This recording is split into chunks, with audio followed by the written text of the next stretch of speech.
All right, we're live. Welcome to Drewcouver's podcast, Voices from the Curb. Tonight is going to be an interesting one, folks. We're going to talk about protests. We're going to talk about all the things that have been happening in Canada over the past, because we've got a guest here that's older than I am, and he's been doing a lot of protesting himself on the ground for many years. I think back to his university years. And then, of course, we've got Masha, who's with us too, and she's a wonderful lady that I met, actually boots on the ground, walking downtown, recording the street chaos that's been going on downtown. So without further ado, I'm going to bring Masha and Jim in. Hey, how you guys doing? Great, man. Awesome. It's Hello, good to see you great. guys. Thank you. Awesome. So Mash, where are you right now? I'm in Victoria. You're in Victoria. What's right going next on? to the Parliament. What were you saying just before we came in the room about Victoria? What are you hearing in the Parliament? Well, building? I was saying that They're doing Ramadan, sorry, right? there is an internet problem. It's hard. Yes, they are doing iftar dinner right inside in the heart of the Parliament. It's a bit awkward, but it is what it is. So they do prayers in the Parliament building? They do prayers and they're going to be a dinner. They were just getting set up, so I didn't see the entire thing, but there is more than average hijabi women in the Parliament. Do you know what's going on in Victoria with David Eby just recently? He put out some new news today about they're not allowed to protest anywhere there's a church or a school. Did he announce that this morning? Do you know anything about that, Mash? Yeah, I think Nikki Sharma announced it, and that's around places of worship. So that's like a bubble zone, I suppose. The bubble zone. I was talking to one of our friends in Victoria this afternoon, and he was telling me that I guess the Palestinian protests in Victoria are still quite large compared to what's going on in Vancouver. They're not very large anymore, and we can get into that in a little bit because we've got Big Red Scarf Guy as a main celebrity focus on my channel tonight. But the Palestinian protests are quite large in Victoria, and I guess they're going to have to change the direction. Like the police are now going to have to shift where they get to go and protest, which is again against the law, because when you're protesting, you're not allowed to shut traffic down. Makes no sense. If we enforced our laws, we'd be living in a very different reality. We haven't been enforcing them much anywhere. I've never been to the Palestinian protest in Victoria. I just seen them on videos. They're pretty crazy. Jim, how long have you been protesting for, my man? Well, since I'm almost 100 years old, Andrew, for a long time. But even when I was in university, I was upset about American involvement in Latin America. And since then, I've swung. I'm the same liberal person like Masha, cares about rights and freedoms. And the problem now, particularly in the censorship of literature, is coming from the left and all the indoctrination in schools. So I've never stopped protesting. I'm an activist. And then what's your first memory of protesting in Canada? What year was it? Your big protest that you first went to? Yeah, the 70s. So I've been, there are all sorts of protests, and the one thing that I could say many things, but the one thing that it wasn't really any tamer than it is today. I could say that I'm very aware. I married a woman who was living in Quebec during all the uproar around 1970 in particular, over separation and the FLQ, and a member of the Quebec government imperial port being murdered. My wife walking to mailboxes and being told by her parents, don't do that, dear, because bombs were in mailboxes. Pierre Trudeau, the prime minister at the time, bringing in the army. There were across where I grew up in Toronto, across Toronto, there was the 401 extends really, I guess, the Trans-Canada, all the way to Ottawa. There were tanks, Canadian tanks. It was a very serious time. They ended up capturing the people and they made a deal with them, the Rose brothers in particular. So no, Canada has always had a difficult time. What I don't understand is when the case of Quebec, to some extent, the people there do grievances because Canada was originally French. But when you get people coming from other lands recently and they want to be violent on our streets, I don't think that should ever be accepted. There's no violence. There's no violence.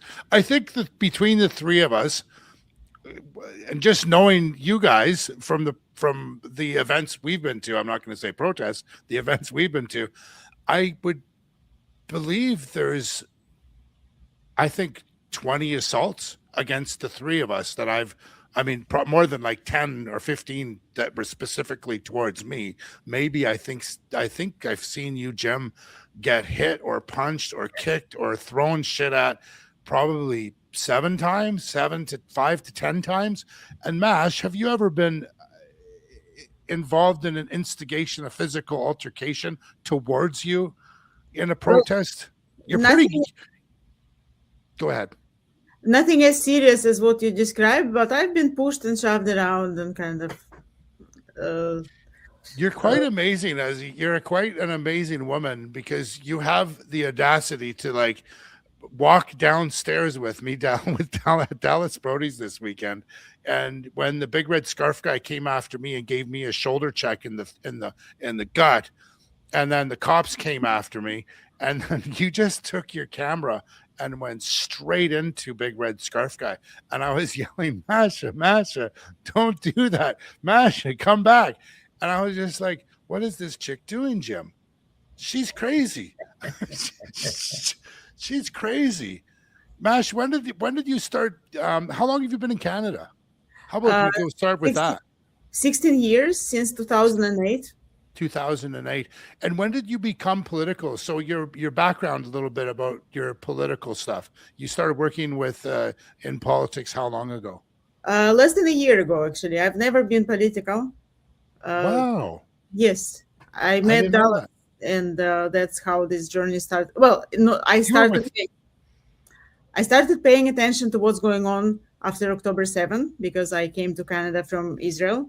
And when I saw the first intifada chants and banners, that kind of hit a lot of nerves for me because I've lived through the intifada and I know what it means. And that's when I started paying attention and uncovering slowly. So at first, say, Jewish friend told me, oh, that's anti-Semitism. And then I realized, okay, we have even bigger problems and anti-Semitism is just one of them. But terrorism has many faces and we will get more into the Iranian community. So that's the IRGC. So that's anti-Western, anti-Canadian movements that meet. And they often protest together, like we've seen yesterday, where we had the Turtle Island people and the pro-Hamas people come together, just a few of them, but the most active ones. And since then, I've been going to document the protests, and then I got more involved with politics as well. So going back a little bit, what is Intifada? Intifada is, well, it's literally translated uprising. So that's why the police wouldn't agree that this is a call for violence. But there were actually only 2 intifadas in the history. So one was in the, oh my God, I'm blanking suddenly, in the 80s. That's the first intifada. So that was more mild with rock throwing and stabbing and car ramming. And then the second intifada in the early 2000s, that's all in Israel. So that's against Israelis. That was also stabbings, shootings, and a lot of bombings. So suicide bombers in buses, trains, and other public places. So that was, it's very scary. Basically, you sit on a bus and look around you, and if someone comes with a bigger bag or like bigger jacket, you get paranoid, and sometimes you step off the bus because it's scary. Because a good friend of mine yesterday, he sent it to me this morning in Manchester. There was a gentleman with a very large, it's a Piccadilly in the circus in Manchester. He had a big black jacket on. He had rocks in his jacket. It's funny that you're saying this. And he started throwing rocks at families that were in the gardens. And then the YouTuber guys, my friends of mine, they all started coming around him. And then he ran away to a place where he must have had put some big rocks, and he grabbed this big rock. I mean, it was just as big as his hand, and he started running, and he's like basically saying he's going to throw it at them. He didn't throw it at them. It was the other small ones that he threw it at him. But that was interesting. I've actually never seen that before, other than when I was a kid throwing rocks at other kids. But I've never seen that. It's interesting that she said that. I just had, sorry, just about the Intifada that Go, Jim. Masha, of course, knows all this better than I. But the last one in Israel came to an end in 2005, and that was the year that Israel handed the Gaza Strip over to Hamas. And it wasn't called Hamas right away, but anyhow, so they had an opportunity for an awfully long time to create something in Gaza, and up until 2023, October 7th. In that time, many of the leaders in Hamas ended up being multi-billionaires and residing in many cases in different parts of the Middle East. It's just absolutely unbelievable. You get all these people in Canadian streets talking about, the rights of Palestinians and they need to be free and so forth. They were given a great opportunity to do that. There weren't elections. Palestinians that disagree with the government or with the leaders are quickly killed, and often the most atrocious ways. So it's an absolutely fascinating thing how you get sometimes things transplanted to Canada that really don't have any similitude to what's happening back in the old country. I mean, the idea of Israel before, there were so many Arabs working in Israel before October 7th, 2023. It was working, not Gaza. Gaza Strip was just a hellhole. The new supreme leader that got inducted today, or whatever you want to call it, supposedly he has a mansion in Israel and one in London. I don't think he has a mansion in Israel, but he has a mansion in London. Yes, in London. It's overlooking the Israeli embassy. That's why it's overlooking. That's so. The new supreme leader has a mansion in London overlooking the what, Masha? The Israeli embassy. There's so much money. Go ahead, Jim. Yeah, no, I just think it's absolutely fascinating, because this is the one thing that I really connect with Masha over, and that is. I'm coming from this, and a lot of the people that follow me and follow 1BC and so forth say that there's a lot of criticism quietly about the fact that 1BC is pro-Jewish and anti-Muslim or whatever.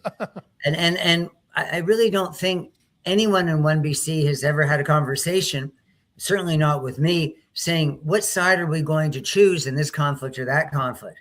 I don't think it happens that way. I think what we first do, and I know Andrew, you agree with this, that you look at who's creating a threat in Canadian streets and you put an end to the threats.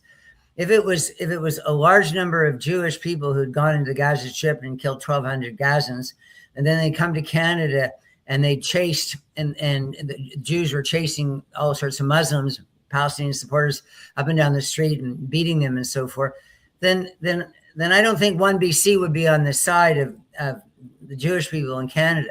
I think what really, again, enjoins, particularly within conversations had with Masha, is the fact that we are both so fundamentally committed to basic human rights. Yeah, I think all three of us and at UBC, where I was with you and other places, it's not Jewish people that are going out and threatening us. It's people wearing Palestinian garb at the keffiyeh and masking their face and talking about Palestine, free Palestine, and so forth. So this is what I don't understand. It's a bastardization of a problem in another part of the world. It's not like that at all in the other part of the world. If the Palestinian people don't ever protest back in Palestine or back in Gaza Strip or in the West Bank, because they'd be killed by their own people. And bringing it back to the Canadian soil, we can look who burned the Canadian flag at the Vancouver Art Gallery. It kind of, I think, puts this question, gives this an answer: who is the real enemy here? So they chanted in the same sentence, "Death to Canada, death to Israel." So that's where we can focus on Canada if we don't care about the other side of the world and just focus on Canada. Let's go back there. What's that lady's name, Masha? So it wasn't her. You are asking about Charlotte Cates. She's the director of Samidun. It wasn't her that burnt the flag. It wasn't her that burned the flag, but it was her organization that did it. It was their rally. On October 7th, they were celebrating the first anniversary of the Hamas attack. And for whatever reason, they decided to burn the Canadian flag, and they chanted death to Canada. And later on, they were designated as a terrorist organization. It should have happened sooner, but it happened a few weeks afterwards in Canada. It doesn't make any sense to me that night that happened a couple of hours after I found out, and I wish I would have known, but like there was something going on there, because I would have went down there and knocked some sense into a couple of mental retarded people that are just absolutely bonkers. These Canadian kids on the streets, I have no idea who they are. They're wearing masks all the time. Here we go. I think I can. Can you hear the volume? Yes. This is UBC on Friday night. I Watch can see this. This is the guy right there. We can't see. I can't see. You can't see it now. You can hear it. Newton. This thing never works. Just while you're working with Newton, and if I could just add another thing, that one thing that really delights me about 1BC, where our guest, Masha Kleiner, works, and she's in a leadership position, is that the party has taken a stand. Sorry, there you go. Okay, so here we go. Where did it go here? There we go. I pulled this guy's mask off. I love pulling their masks off. This is the guy right here, Mash. So this is my nemesis. His name is Big Red Scarf Guy. And that's it. I just call him Big Red Scarf Guy. The first time I met him, he was the leader of the pack for the Palestinian protests downtown at the Art Gallery. I basically documented that stuff for about, I'm going to say 3 months. I was down there every Saturday. You know, I'd have my camera. And I would just walk around, and I'm a Canadian. Like, I'm a Canadian first. I'm a British Columbian first. Like, this is where my heart lays. This is, you know, people want to come to Canada and they want to be part of Canadian and Canadian values. I love you. Please come and enjoy us and be part of us. But this group of Palestinians, ever since, of course, the October 7th thing, they just took over our streets downtown. Like, they would just march. There would be 200-300 of them. I know one day, I've got tons of videos. Please, if you're watching, go back and check some of my live streams out in the summer of 2025. There's 300-400 people. They walk down Granville Street. They're trying to shut down Granville Street Bridge. Then they would try to shut down the Cambie Street Bridge. Mayor Sullivan was in his wheelchair one day. He got accosted by a bunch of them, screaming, just screaming. The following week, they did the same thing, but they actually got pushed by the police around to Davie Street. So they decided that they're going to go stand in front of St. Paul's Hospital for 45 minutes. That's when that's the first time he assaulted me. Like, he came right up to me. I said some shit to him because I said some stuff to him. Like, you're so beautiful. You're so attractive. I love your hair. I love your ponytail. This is what I say to these numbnuts, these retards. They're just rejects. I say nice things to them. There's no reason to, I don't pick Jim. I'm not going to pick a fight with you and say, you stupid shithead. I'm going to say, Jim, you're such a beautiful looking guy. How did you get so good looking? That's when I want to fight you. They all came up and swore me, and I just took 2 steps back and I said, listen, guys, I'll come next week with 10 of my bros, and trust me, you want to back the fuck up. So they took off. That's when he learned to leave me alone. But then I asked him the following week, I just want to have a conversation about, why are you guys here? I don't want to read the newspaper. None of them talk. But, like Jewish people, the Iranian people, all the other groups are mashed down there that we've spoken to over the past year, they want to have a conversation. They want to have a conversation. They want to tell us what the problems are. And I'm grateful for that. But this guy in particular is just an absolute. He's not the leader of the pack. It's the other guy, Masha, the guy with gray hair that was at the Dallas Brody event at the Greek Hellenic Center. What's his name? David? David was at UBC. Dave Dewart. He's another director of Samidun. The one you're talking about, the older guy, there is a Robert Ages. Robert Ages. And he's got a son that's in Toronto. He's got a son that's in Toronto. So his son does the events in Toronto. And then sometimes I listen to this. Thank you. You didn't know that? Yeah, so his son sometimes comes here and he sometimes goes there. And I've learned that through a couple of my YouTuber, I don't call them journalists, I just call them YouTubers, people back in Toronto, right? Because I went to Toronto a couple of times. I've got tons of video on that. I get assaulted by the protesters for asking questions.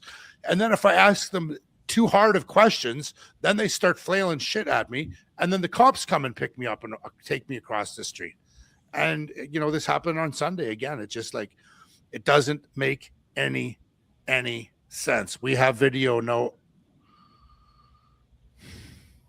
Can anybody see me? Is everyone good? Newton, how many people we got in there? 15. Can someone say something are we good, Newton, on the, someone's put a comment on here. We have no video, just audio. Okay. I see. Okay.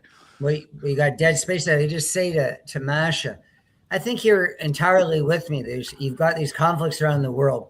You've got a civil war in Iran right now. You've got crazy addition to the Americans and the Jews, but much more a civil war. You have situation in India, particularly the Punjabi, the Sikhs, and that's being transplanted onto Canada. We've got obviously what happened in Gaza and in Israel. There's lots of conflicts. There's there's the Tamil that come to Canada, and there's so much to talk about. There's so many. Yes, absolutely. There's so many conflicts. The Tutsis in there. I mean, we could go around the world, but then, but the important thing is what Andrew said earlier about you come to Canada. It's Canada, and we have values, and one of the values is you shouldn't ever feel unsafe being on the street, and you have a right to express yourself.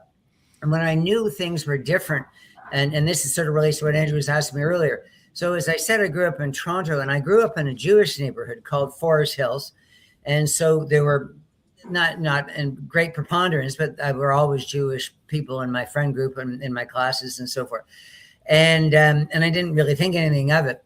So it's pretty frightening to hear from them today that they're, and maybe not so much today than a little while ago, but for the first time in history, or in their lives, that they were afraid to have any markers of the fact that they were Jewish because they really felt that they were threatened. That is not the Canada. This is not about being pro-Jewish or anti-Muslim or Palestinian. This is about being, as Andrew is saying so beautifully, this is about being pro-Canadian and pro-life and pro-democracy and pro the right to be who you want to be. That's what 1BC is all about. When we sit together at 1BC, there's nobody saying, I'm right, you're wrong, and I'm going to jail you or I'm going to chase you down the street because I don't agree with you. It's just, that's not Canada. You sit, you argue, and hopefully you get people to think better. Jim, you're giving me a hard time, bro. I think you're roasting me. He's at the 1BC thing. Okay, I'll talk about 1BC. So I'll talk about 1BC. Mash, I'll talk about 1BC. My political aspirations is kind of like this. I wanted to become a conservative member. I started paying into their thing. I'm like, okay, I need to get involved because Canada's dying. We're dying, and I can't vote anywhere else. So I need to go join these people. So I went to the AGM last year, and it was an absolute. It was horrible. I don't want to talk about negative things, but my experience was so bad that after 3 months of me coming home, I removed my monthly payment from the BC Cons and walked. And I just said, look, I'm just going to go get my camera and I'm just going to start talking to people. And then, of course, what happens with One BC, they get kicked, a couple of people get kicked out, a couple of people move, these people come together, and One BC formed. And I really felt extremely strong, very much a lot of strength for One BC, for Dallas and for Tara, for Paul, for Tim, for Masha, for the whole team. There's a whole team. For people that don't know, there's not just Tara and Dallas. There's a whole team of people behind the scenes of One BC, and I know the situation very well, but I don't believe that it's my right to talk about other people or other situations. But I do want to say that I know Dallas very well. And I'm a very close friend of Dallas's, and I believe that she is 100% pure blood British Columbian, and she is exactly saying what Jim has just said. And I'll repeat it because I don't like to talk about politicians. I don't like to stand up for politicians. I usually just say, I like this person, I like that person. But I will say this about Dallas. If you're for British Columbia and you're coming here from another part of the world and you want to take on our values and our traditions and be part of us, and if you want to do your own traditions and values and stuff in your home and not wave them in front of everybody else and say, you can't harm me if you're not doing this way, Dallas is not like that. And that's why I've stayed close to Dallas after the debacle that happened behind the scenes that not a lot of people know about. They have a lot of opinions about. We could probably talk a lot about that, but that's, again, it's not our place to talk about. It's just really sad what happened with One BC and the breakup. And I pray almost on a daily basis. I pray on a daily basis, 100%. But I definitely, at least 5 times a week, I put up prayers that One BC will grow, and that, maybe some cons will come over to join One BC. So when the next election comes, we can form a bigger party and have a bigger stake in the game, because I can't trust, I don't like party politics. I like the independence. I like Jordan Keeley a lot. I think he's an amazing guy, but it's just the way that the game works, right? Jim, Masha, this is how politics works. So we've got to join it, and that's that. But it's just sad to see all the state of everything, like this person is saying, the state of our global unrest. It's all a mess. And Canada has been the dumping, I'm not going to say the dumping ground.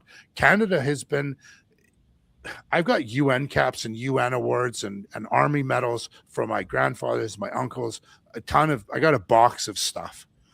And my uncle was a huge UN. He was a huge UN soldier and a diplomat, and he was a big time UN guy. So I grew up with the UN as a good thing. So, but I don't know anymore. I don't know much of anything anymore, you guys. Is the world gone to this much dystopian that we have these many groups in our country that's causing this unrest for Canada? Is that what's going on? Can you guys help me understand this? Well, I'd love I'm to hear younger than Masha, you guys. Masha, why is it now?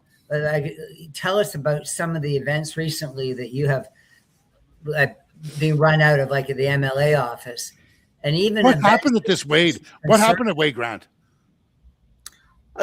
You brought up so many topics. I don't even know where to start. I want to go back a little bit to, like, what happened to Canada, in my opinion. Like, one of the things that happened, and I wasn't born in Canada, but I lived here, and I raised my kids to be Canadian. They are Canadian first and only, like, they live there. My son was born here. My daughter came here when she was young. You won't find anyone more Canadian than her. So, like, I really connect with this country and this province. That's where we live. That's where I chose to live.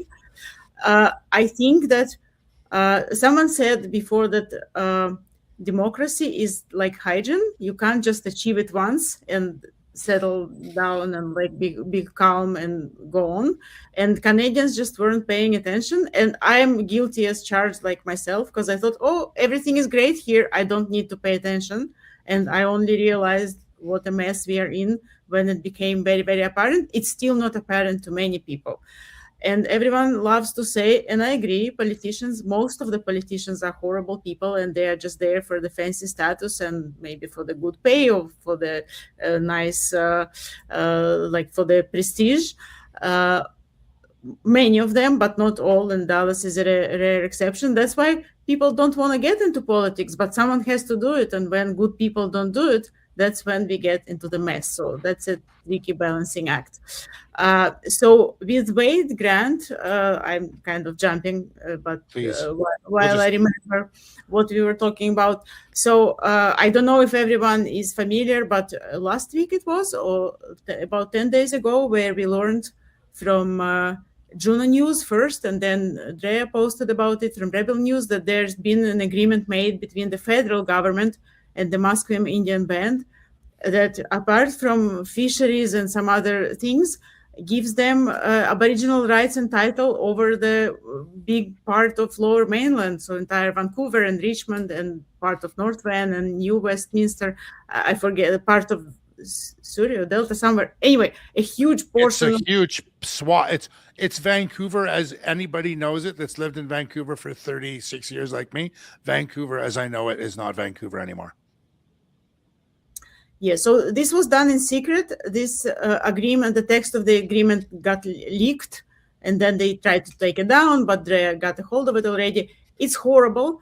And whoever claims that, oh, no one is coming for your private property. So first of all, it's not excluded from the agreement, but also public property is as important as private property, because if not the elected officials govern your streets and the parks and whatnot around you, it's important too. So anyway, long story short, it's a very bad agreement. And what's even worse, that it says, oh, we will do incremental implementation. So it's not even finalized yet. We will be giving more and more and more rights away. And Wade Grant happens to be my MP because I live at UBC. Mine so too. He's an MP for Vancouver Quadra. Yes, I didn't vote for him, but here you go. And he happens to be Musqueam. And not just any Musqueam, he is a nephew of the Musqueam band chief, Wayne Sparrow, and his mother, Wendy Grant, was the lead negotiator for this agreement and whatnot, and he was on the band council and like many other top positions involving that. So this is clearly a conflict, because basically, as a member of the Canadian Parliament, he kind of was part of making an agreement and giving his band of 1,400 people a big part of Lower Mainland. So I wanted to go and talk to him about that. And I walked into the office. Well, obviously, Global News reported that I stormed into the office, but you can see in the video that they themselves posted that I walk in very, very slowly and calmly. And even clean my feet on the mat at the entrance because it was raining. And I started asking questions. Wade wasn't there, obviously, his staffers were there. And what was interesting that I noticed that two of his staffers, at least, I recognized that they were at the big protest at UBC, yelling at Dallas and blowing air horns in mine and Dallas's face. I have all of it on video. So at that stage, I started videotaping our interaction because I realized that it's going to be interesting. And shortly after, like this whole thing took about 5 minutes. I'm telling the story longer. Yes, that's the guy. So later we learned that his name is Avneet Singh. He works for Wade Grant. Yes. Yes, he's that nice, like, poor Masha got the earphone in the ace. Yeah, well, all of them were doing that. He wasn't the only one. So basically, I made a quick round in the office. It's a big, fancy office with my camera. I filmed the 3 flags that are flying there. So guess it's a Canadian flag, British Columbia flag, and ta-da, the Musqueam band flag, which is, if we call them First Nations, so it's a nation, is it a foreign nation? So there is a foreign nation flag in our MP's office. It's confusing. So I filmed that. I filmed the guy. And I was asked to leave. I kind of tried to talk them out of it for a bit. I was very polite, and then I left. And we posted the 3 flags because it's quite outrageous. I think it's absolutely inappropriate. And later someone pointed out that, well, Wade Grant is also half Chinese. So would it be acceptable for him to fly a Chinese flag in his MP constituency office? So that's unacceptable. And once we posted the flag, obviously he didn't like it, and he claimed that I harassed and intimidated his staff, and the whole thing on the internet blew up. A lot of people reposted him. Some It's a mess. It's a mess. I went into Wade Grant's office a couple of months ago and had a talk and tried to get a conversation. And, after 4 times of sending emails and asking for a conversation and not getting anything, I just stopped going. And I'm going to go back in there next week and take a look at the Musqueam flag. I find that quite a threat, actually. What they're doing in Comox Valley right now with the elderly group that's in a motorhome park. They're all being evicted. They get 2 years to move out of their area because the natives want to use it for their own people. Now I have the receipts on this, but I've got it in my head. There's only 153 members in that band. Then 2 of them don't live on reserve, but the majority of them already live on the reserve in houses. But they're telling all these people in the trailer park that they have to move because they need it for their people, the housing.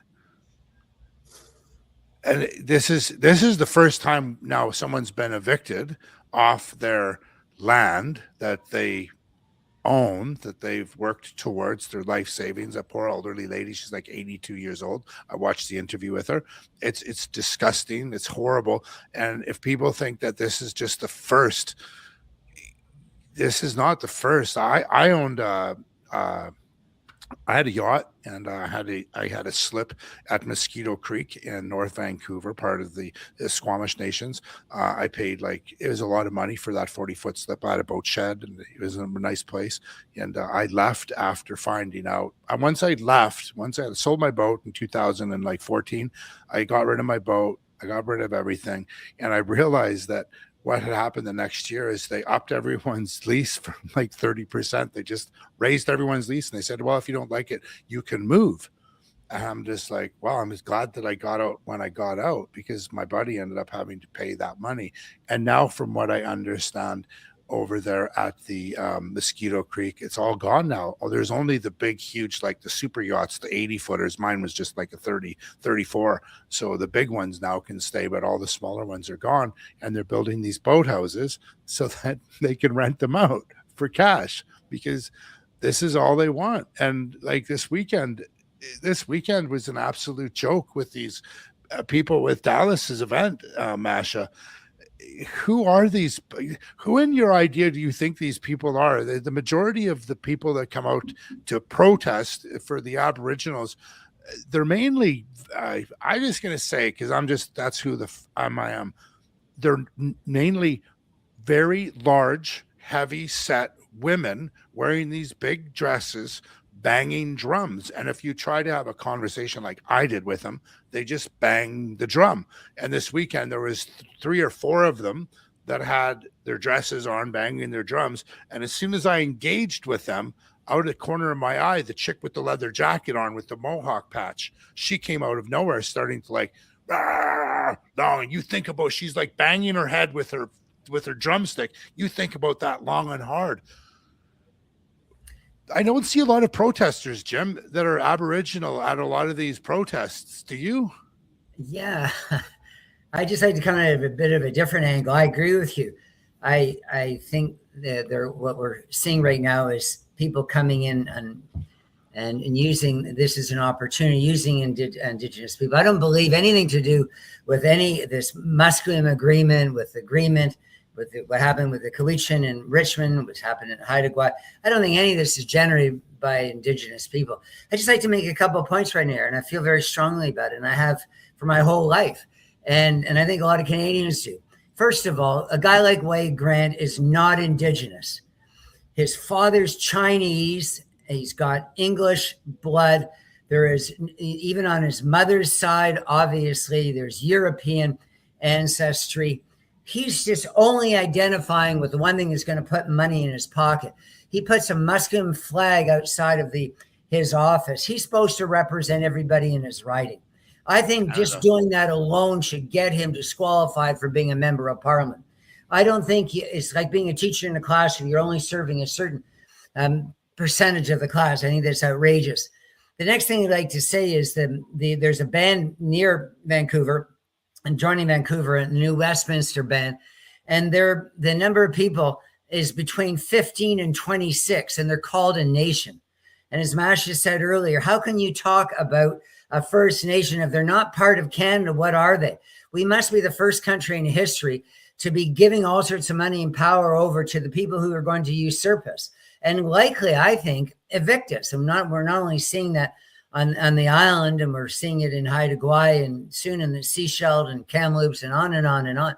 It's just the most outrageous thing. We need to, quite apart from all these issues from outside, again, in the Punjab and Gaza Strip and anywhere in the world, Ukraine, wherever, the issues that we have here in Canada, nothing could be as important about the fact that ordinary Canadians are losing their basic rights. But for some reason, that's not important to people. For some reason, the more important thing is to, have trans flags in schools and so forth. So I'm really delighted that I'm on a show right now with YouTube, because you're giving me an opportunity to say things that are just so obvious, that Canada is going to completely self-implode if we continue this fiction that there are over 600 completely separate nations within Canada. If you do that, and some as small as the smallest of all, it's in Burnaby, and they have no land. It's just absolutely absurd what we're doing. We're taking a group of people and based on ancestry, and we're giving them rights that others don't have. And that's what makes other places in the world so rotten in many ways, is that the tribalism, the one group has things that the other group doesn't have. Canada was always different because we had a dream of offering everybody the same opportunities, the same rights, the same the healthcare and the same educational, the same schooling from K to 12 and beyond.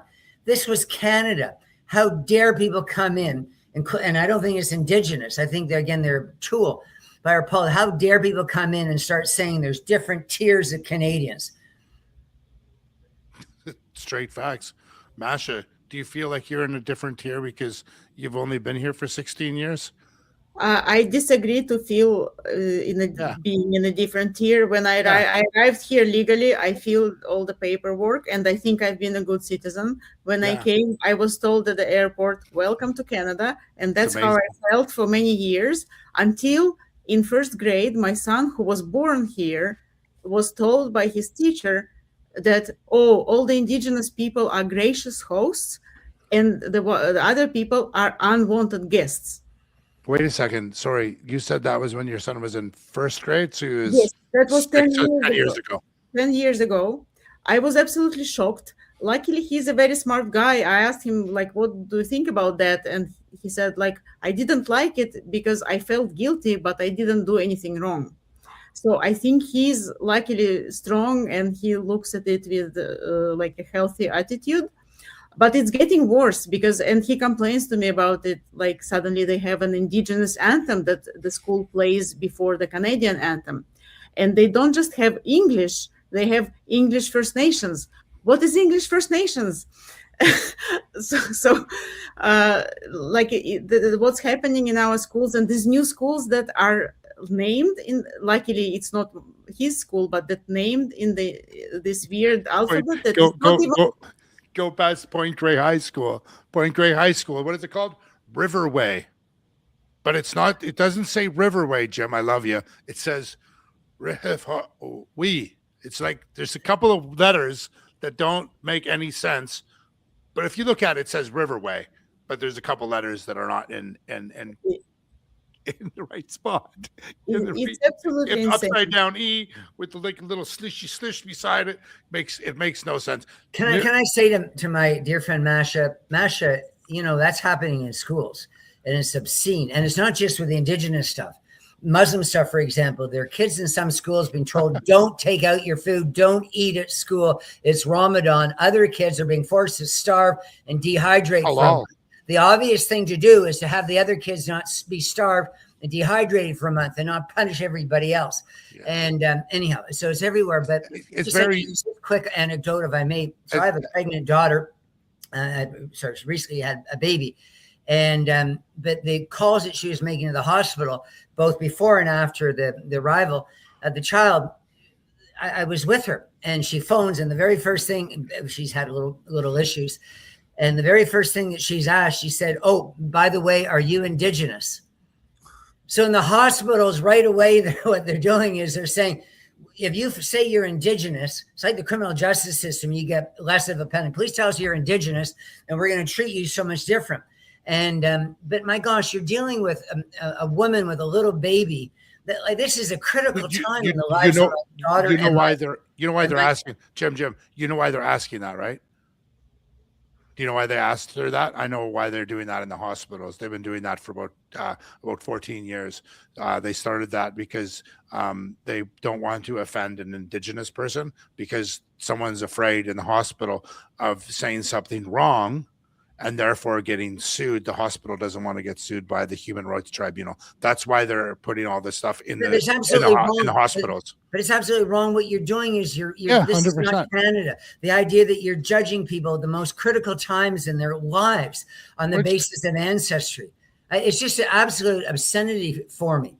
And I'm committed. You know, you talk about, we had Francis on and Masha, Andrew, there's a lot of hardcore people. I'm telling you, I'm committed to the end. There is not, the Canada that I knew is going to come back. There is no way that people that Masha's child in grade 1 should ever be told that somebody else owns the land.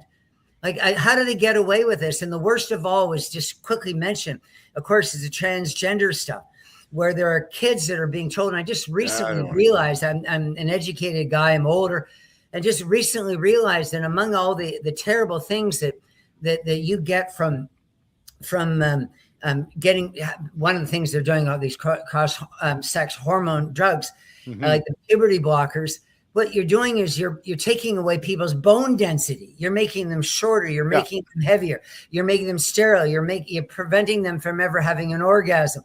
I mean, this is happening in the school system, and we're talking about it. And damn it, what we need to do as a society is we need to get on the street, and we need to get to places like the gender clinic at the BC Children's Hospital. We need to support parties like One BC and politicians like Dallas. And we need to say, this has got to end, and it's got to end now. Jim, how do we do this? Masha, how do we do this? Masha, you and I have been on the street a lot over the past year and watching all these groups come together and protest. And I don't think we've had a big protest since the million-person march for children and the trans stuff. I think that was the last one. And I've got a whole list of all of them here. The one before that, the biggest one was, of course, the convoy, right? The anti-lockdown protests, then the pipeline protest, then the old growth protest, then the labor protest, then the freedom convoy protests, and then the housing and cost. And then that's basically when all the transgender sort of movement came in. So the last 2 years, we've just gone to this absolute, I cried. Like I told you, Jim, a couple of weeks ago on our podcast, I cried. It was just after Christmas. I was like at home. I'm just going to I'm fucking 6'4", big mofo. I don't cry, but I'm watching the movie. I'm like, I'm going to watch Tron. So I turned Tron on, and the guy fell off the building in a parachute, and he landed in Georgia Street, and he landed on top of a cab, and there was an East Indian cab driver. And then they made the joke, and I started to cry, because for the last 6 months or a year before that video, I've been downtown Vancouver, and I don't recognize our downtown Vancouver. When I go downtown every weekend, I see the Calistani security guards. I see the Sikh security guards. Every store, every hospital, everywhere. Canada is not what it was when Masha came here. Canada was not what it was 5 years ago. It's definitely not what it was when Jim went to university. But we don't have. I think what happened, and let's talk about this for a little bit, if you guys can support this. When all these protests started happening in Canada, we're so spread out in Canada, and we have these cities across the bottom skirt of Canada, and each little group had their own little protests, their own little ways.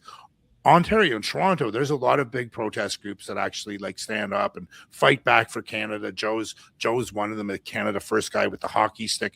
A little bit too much for me, but I support him because he's trying to fight for Canadians. But I don't see that happening in Alberta, and I've been to Alberta a lot in the last couple of months, and I don't see it in print. I don't see it in British Columbia. I just don't see it. But I see 70,000 Iranians march in the streets downtown Vancouver. They got shut down. I know this to be true. They got told they weren't allowed to protest like that in Vancouver anymore. They have to go to North Van, where the rest of the Iranian people are, because there's a huge Iranian community in North Van, and I know that to be an underground sort of decision made by some politicians that are like, there's a lot of IRGC people that are involved in what's going on, and we're kind of being taken over. We are being taken over. It's just the facts are the facts. But how are we going to get out of this, guys? How can, like, do we just continue to fight with Dallas? Do we start protesting ourselves? I know that my friend from the BC Prosperity Project, Dominique up in Prince George, he just announced yesterday that they're going to do the another million march for the kids, for the transgender activism against the transgender sort of situation on May the 4th. You know, May the 4th be with you. So everyone book that in your calendar, please. May the 4th, there'll be a protest. It'll be across Canada. They're looking for groups across BC right now. So if you're interested, please go to the BC Prosperity Project. You can find it on Facebook. They're great people. I'm very connected with a lot of the groups throughout BC. They want me to be a part of it, but I start talking to this guy in Abbotsford, and I talked to this guy in Prince George, and I talked to this guy in Mackenzie, and then there's another guy there's a lady in Prince Rupert, and they all were in these activist positions. I think the guy from 1BC that wants to become an MLA, Eric David, or I can't remember his name, the young guy. James, yeah.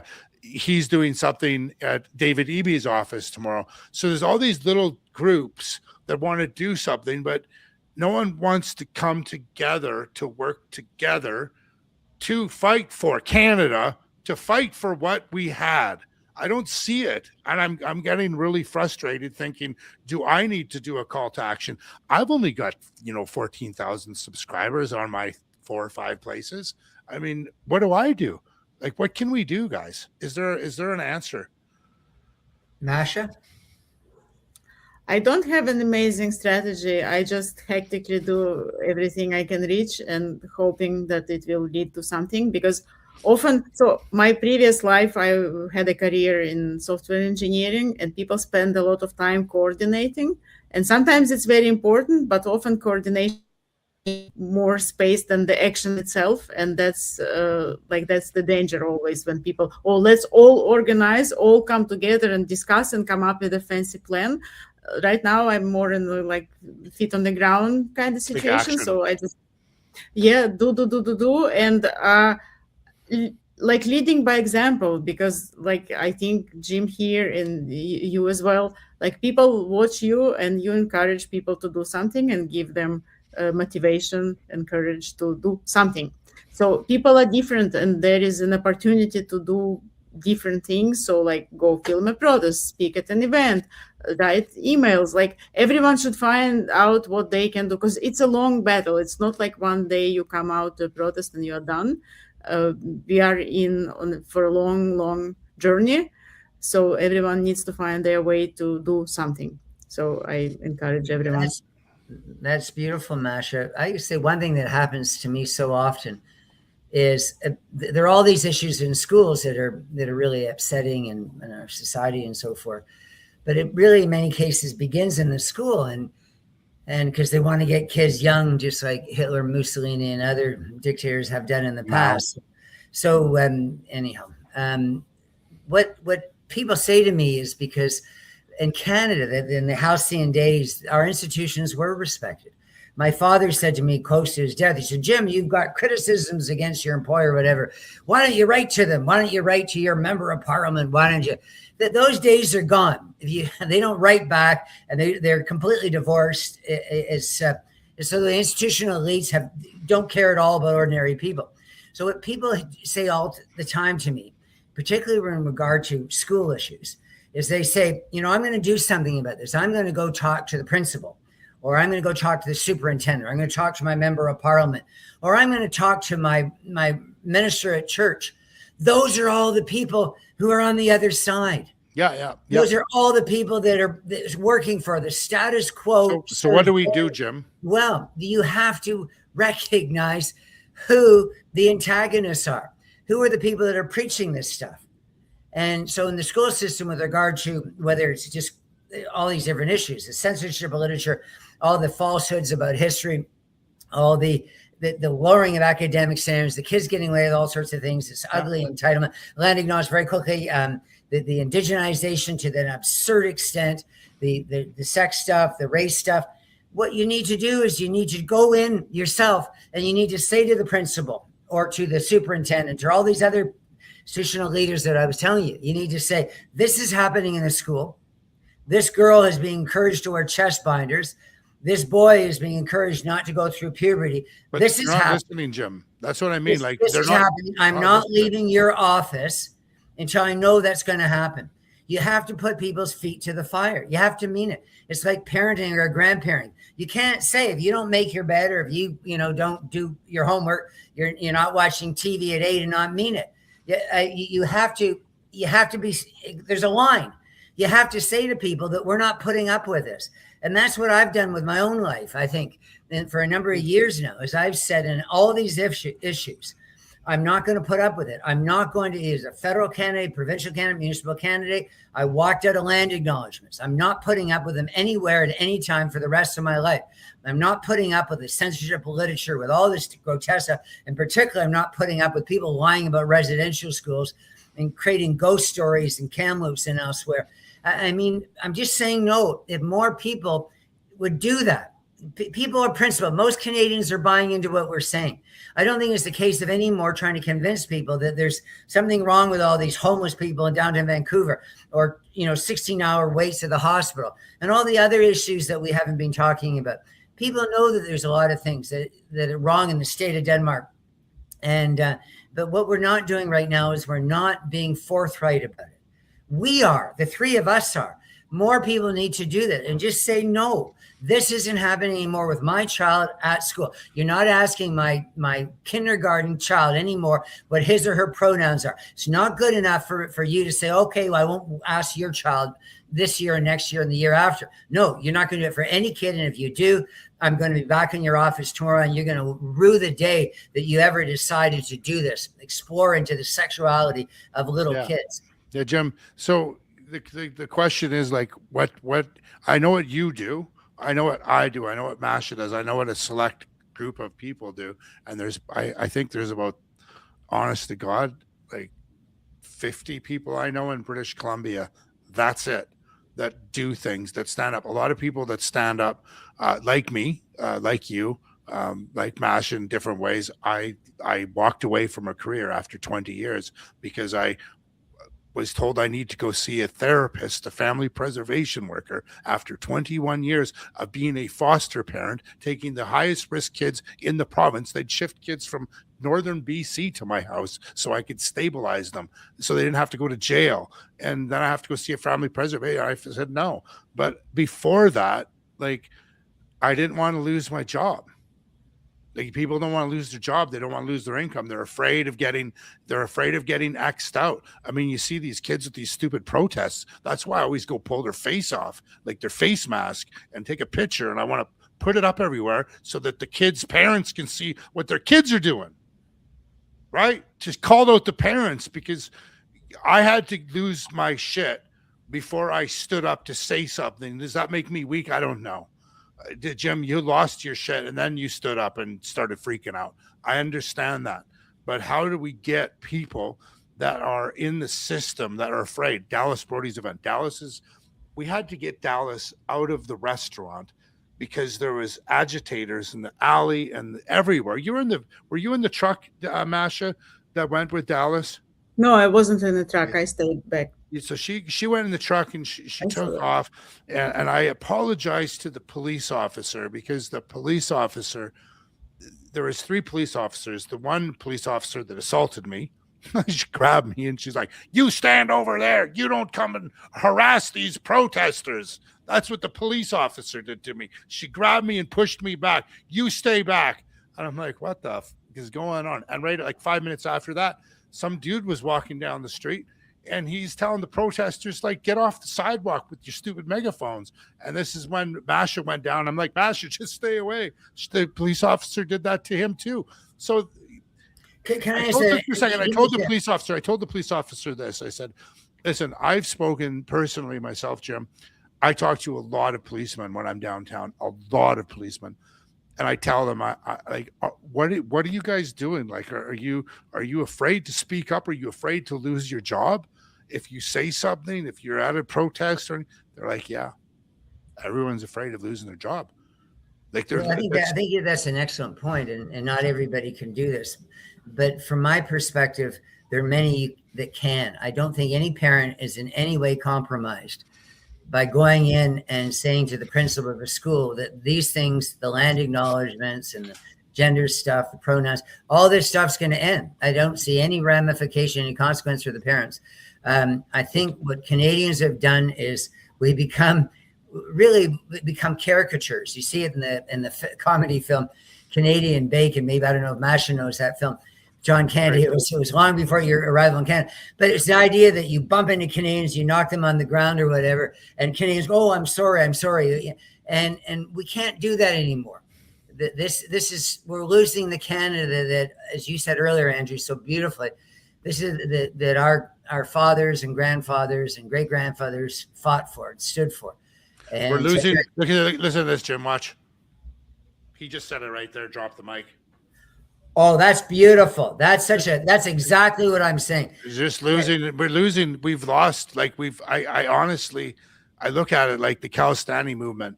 I interviewed the guy from, remember Masha? Remember the Kalistani guy? We're walking down from one protest to another. And then we walked right past the Kalistani movement, guys.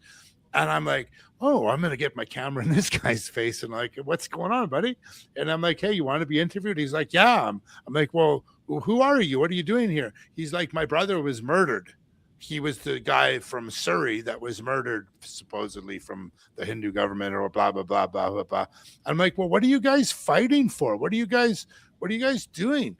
He goes, "Well, we're fighting for our country. We want our country. We want our country. We want a country." And I'm like, "What do you mean you want a country?" He goes, "We want a country. We want Khalistan." And I'm like, "Where? Like, you want it in Canada?" And he's like, "No, in India. We want our own country in Punjab called Khalistan." And I'm like, "Okay, so if you guys win, like if you guys win this movement, because you're here in Canada, it's on the video. Please go check it. It was last summer. It was hilarious."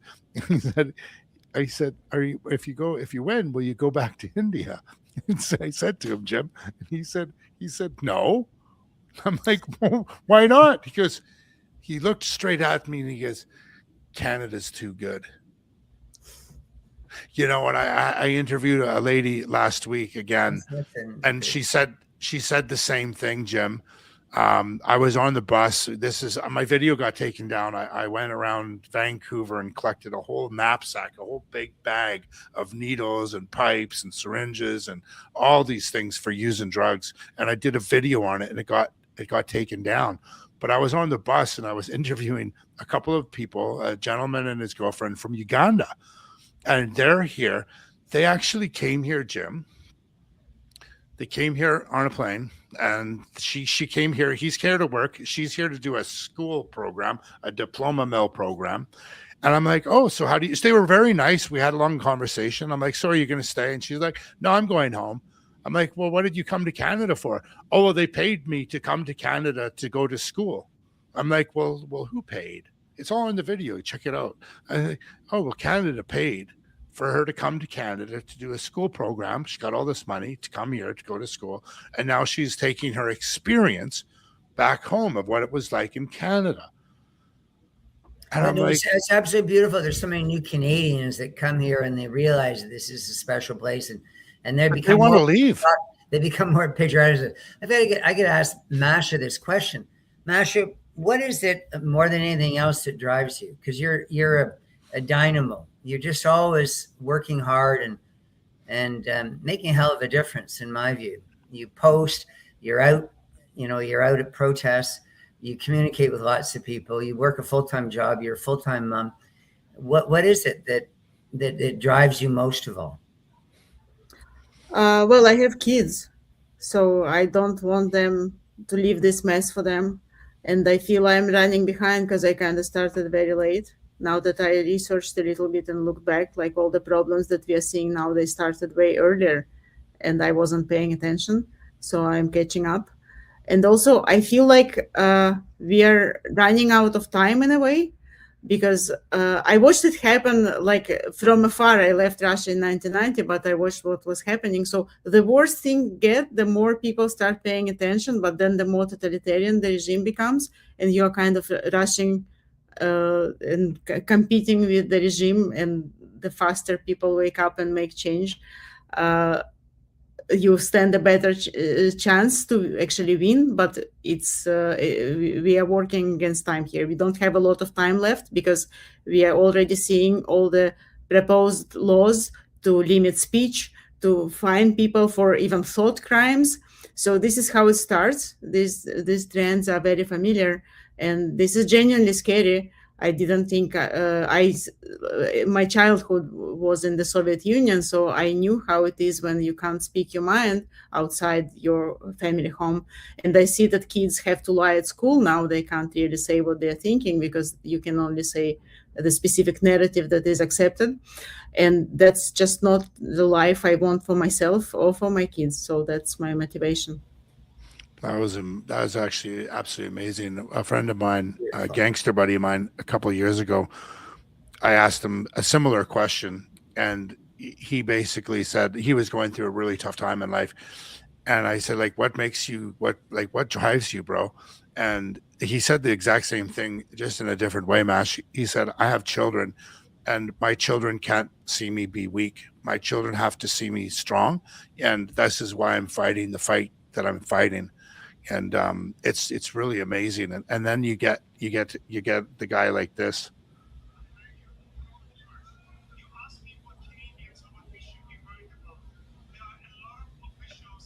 I love his shirt. You can hear him, right? Barely. I can hear.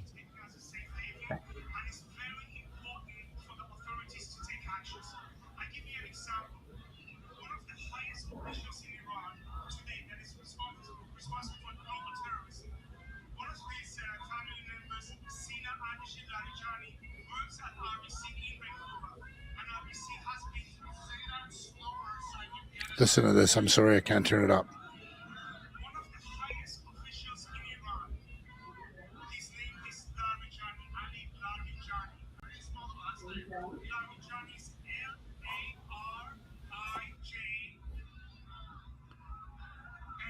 Listen to what he says.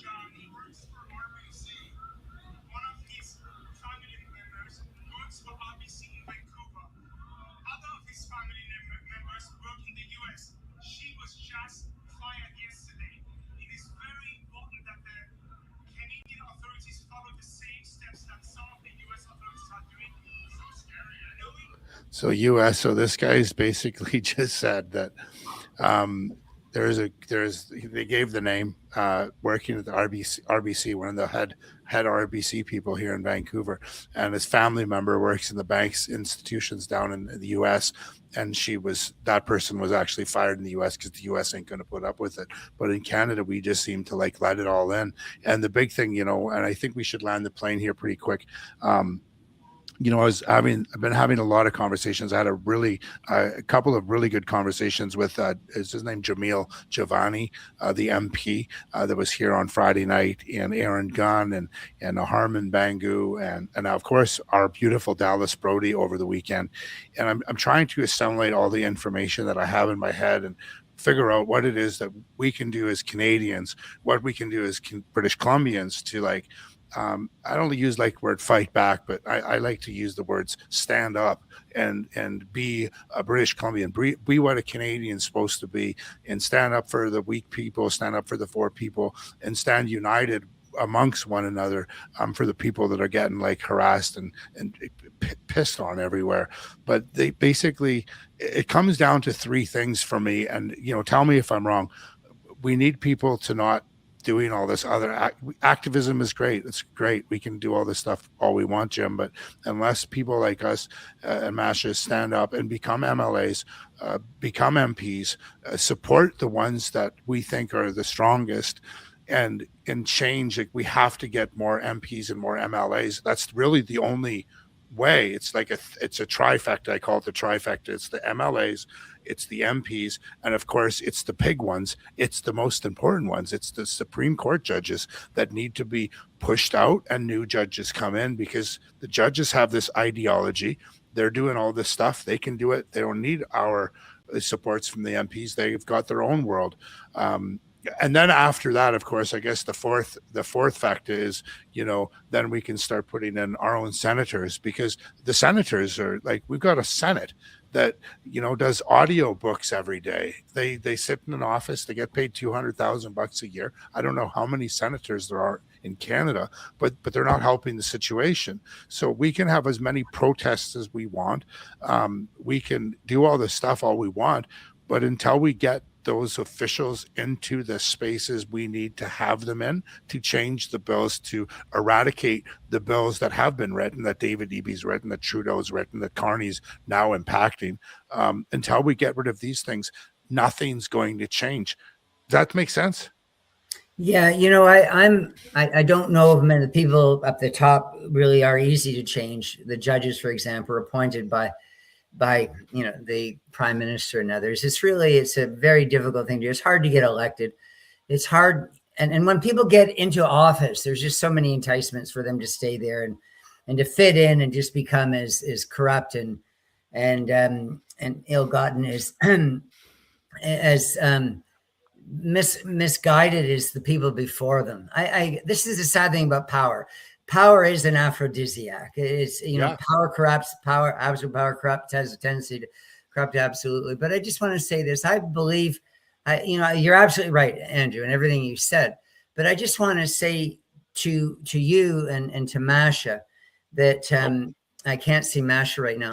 She might be back. She's just she's in a hotel, and she gets, as you saw, sometimes her face was like shaking, but her voice was still good. Let's just go on, Jim. Yeah, I just wanted to say that maybe she can hear me if she can't.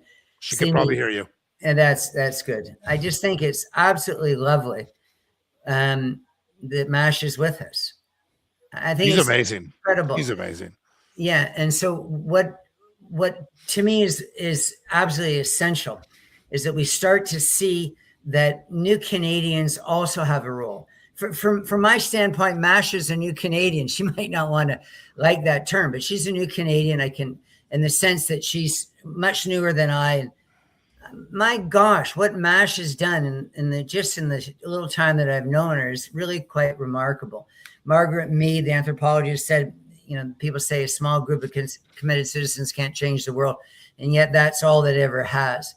I think Masha, you're on with us and Andrew tonight because we just think that you're a really golden person, and don't stop. And I think what we hope to do, all three of us, is by setting an example for others to just, live the kind of values that you think are important, and don't let those who are against basic Canadian values to get away with this. Masha, how many posts do you put up on X? You're like a stormtrooper.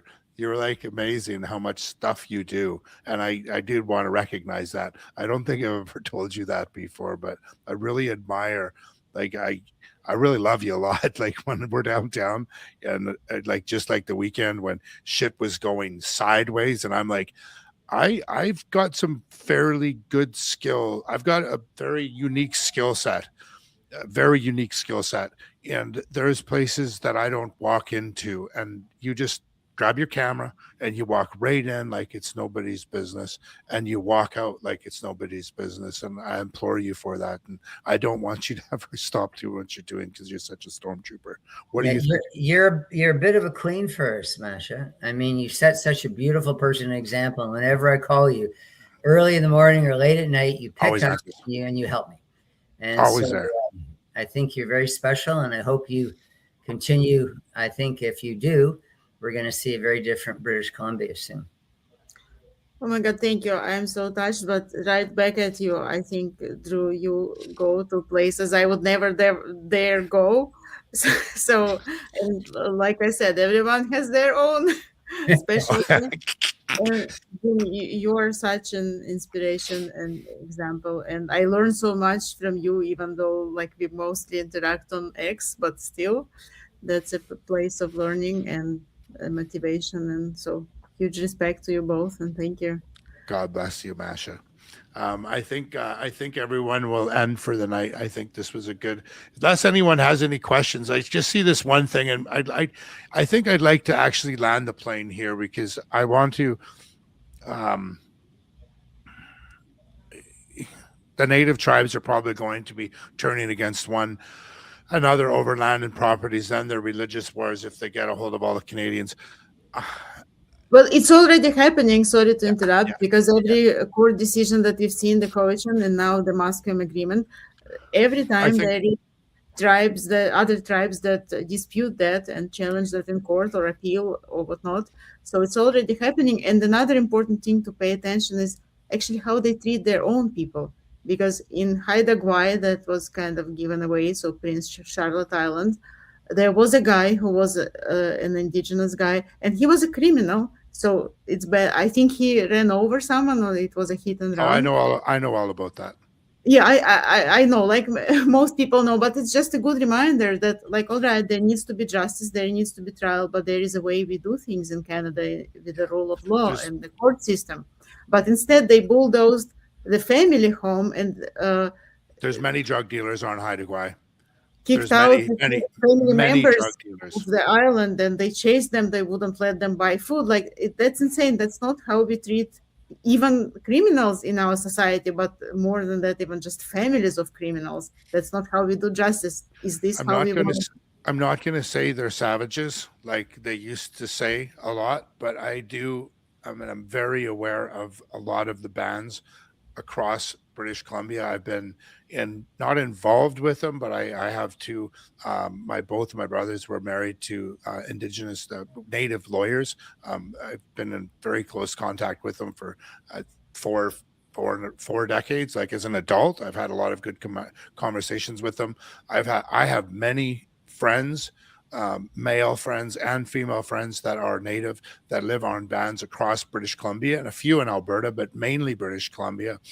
And I will say, and I want everyone to understand this, the reality is a lot of them don't have any say or control in what's going on. And they're really pissed off. I went to school 2 years ago. I went and did my mediation. I went to this program, a week-long school course called Power. It's all about power. What is power? And there was this lady from Williams Lake there, from the band there, and she lost it. She lost it in the room with all of her students. She was so mad because she drives a Sunfire, and all the chief and the band members that work there, they're all driving Escalades and Cadillacs, and they just get treated like lower class citizens. And in Haida Gwaii, where I go, and God bless if you're watching, when I first started going there in 2013, we drive down the roads where the people lived, and you would see all the pop bottles outside the windows because people would, they would sit there and they would drink in their living room, their pop cans, and they'd have their window open. They just throw their pop can out the window onto the front porch. And I was blown away. And when this whole residential school stuff came with all this money, I always tell this story. I think I've told it to Jim. I'm not sure if I've expressed it to you, Mash. But I went up there in 2023. I went up there in the spring for a conference in Masset. And every third or fourth house had a fifth wheel or a motorhome. Brand new. And I went back there in the fall to go hunting, and 80% of them were gone. And I had to ask my friends, what happened? Like, where did all these motorhomes go? He goes, well, Andrew, we don't pay for our house. We We pay to upkeep our house, but we don't pay for our house. We don't pay for a lot of things. If we have job on reserve, that's good. They don't make a lot of money on reserve. Some of the people making 15, 20 bucks an hour are on reserve. So they can't even leave the reserve because they're attached to the reserve. They're stuck there because they can't make enough to go on the holidays to like Mexico or whatever. They're stuck there. They're stuck. The ones that are allowed, they get to actually get off the reserve and go to Mexico and do their things. But it's a mess. All the reserves, they're a mess. They're a mess. And so you get these people, and now it's happening as well. A lot of people are mad at the native people because, you know, they're taking our land and stuff. And I want everyone to understand that's listening. And if you hear this anytime, this is the facts, my friends. It's not the native people. It's the people that are in charge of the titles, of the treaties, of these false pieces of paper that are bullshit. They're bullshit. When I hear that guy yesterday, Jim, I wish I would have saved it because I would have put it on. There's no treaties. There's no treaties in BC because everything's unceded. So these treaties they're making now are false because a lot of these things, like someone said in our talk tonight about this small band in Burnaby. Well, there's another band in North Vancouver that just sprouted up.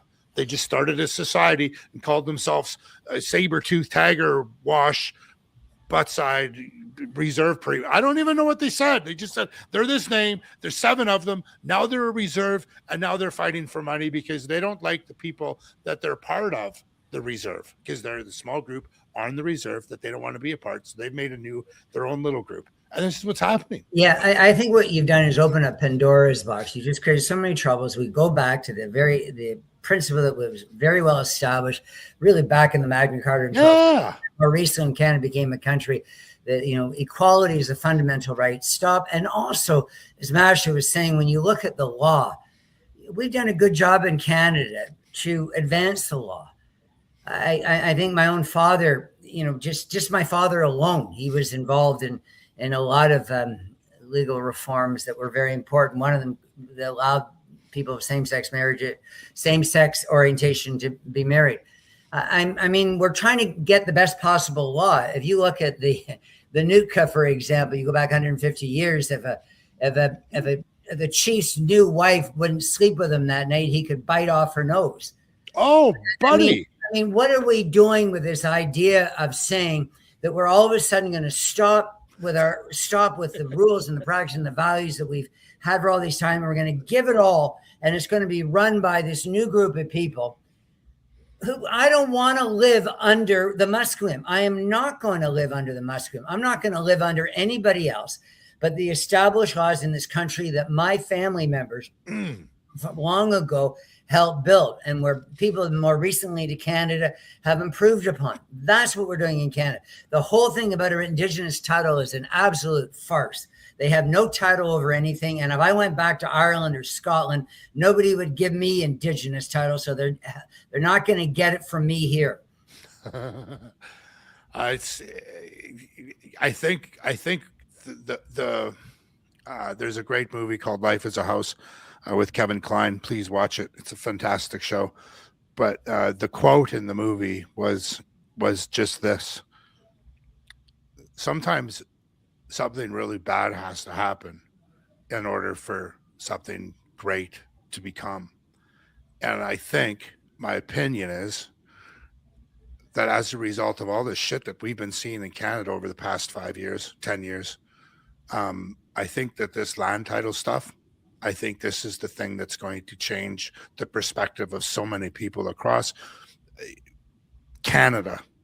I mean, we're being laughed at by my American friends, my brothers and sisters, my brothers that I played football with, when I laid down on the line with, my boys my best buddies, my best bros in football, my buddies, my brothers. They call me and they're like, "What the fuck is happening to Vancouver? What's going on in Canada, man? You guys are the toughest SOBs ever. You always had the best of everything, the smartest of everything, and now you're being overrun." And I can only just say one thing. Our government has allowed these changes to happen, and as a result, we have no power as people. The same thing that's going on to the United Kingdom, and we're going back there in May to go there for another week to see what's going on. There's civil unrest there. There's now weapons, and that's what I'm scared for, Masha. When Masha and I are downtown walking those streets, I'm actually scared. I'm very nervous. I have eyes in the back of my head. I've told people now I won't go down to the big Iranian protests and those Palestinian protests unless I have security. And if I don't have the money for security, I'm not going because I can't do it. So I think I'm going to do a call to action. I don't know when it's going to happen, but I think I might do it monthly. Just to start. I know that there was a kid that did something across Canada in the past about a month ago, and Dre Humphrey was down there, and there's about 150 people down there. I think I have enough pull with the people that I know to post some stuff and say, you know what, every Sunday at noon, because Saturdays are when the Iranian and all their other yahoos go out. Let's go on Sunday. Every Sunday at 11 o'clock, let's just go and have a little party at the art gallery. Let's throw the football. Let's sing some songs. Let's kumbaya, my Lord. Let's do some fun things. And let's invite Canadians that are new Canadians to Canada that want to be Canadian. Let's make it a party. Let's make it a block party every Sunday at 11 o'clock. Because unless we do some things like that are positive in nature and not negative by impact, we will survive and we will grow. Anyways, my friends, God bless. If you guys have anything to close, we can close there. I think that was a beautiful moment to close. God bless, Masha. God bless, Jim. Thank you so much. Thank you. Thank you, Masha.